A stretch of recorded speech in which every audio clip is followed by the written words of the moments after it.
about to get my booster shot and do it publicly. That's because the Food and Drug Administration, the FDA, the Center for Disease Control and Prevention, the CDC, looked at all the data, completed their review, and determined the boosters for the Pfizer vaccine, others will come later, maybe, I assume, but the Pfizer vaccine are safe and effective. They've had all the data they need. And last week they laid out who is eligible for those boosters for now. You're eligible for a booster if it's been 6 months since your second Pfizer shot, and if you fall into one of these categories.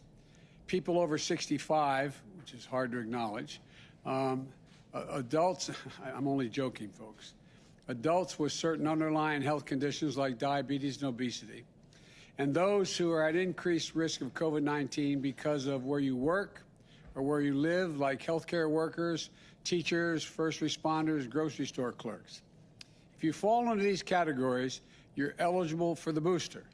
Now, I know it doesn't look like it, but I am over 65. I wish I, way over. And that's why I'm getting my booster shot today. The booster line is if you're fully vaccinated. The bottom line is that you're fully vaccinated and you're highly protected now from severe illness, even if you get COVID-19.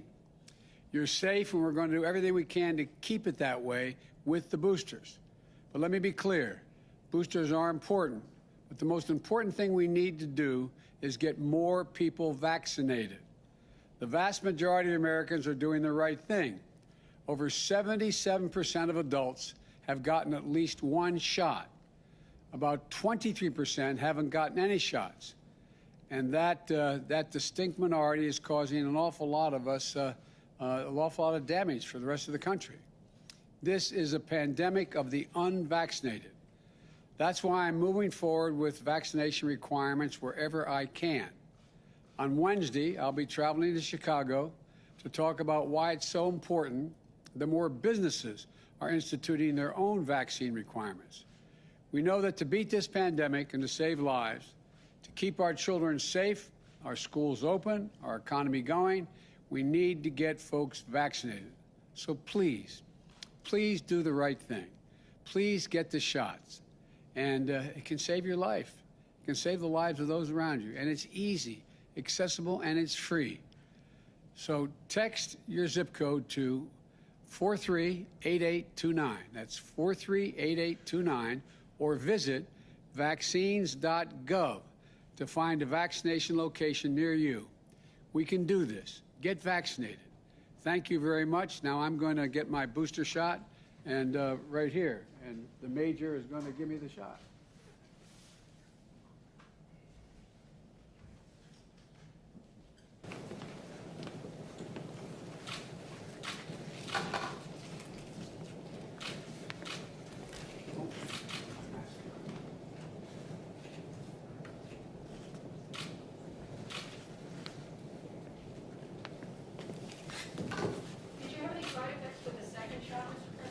No, I haven't any side effects the first or the second shot, thank goodness. I don't anticipate one now, but we'll see. Is that high enough for you? Okay. Is the First Lady getting hers as well today, Mr. President? She's going to get one. Not, I think she's teaching that, but she's going to get one, yes.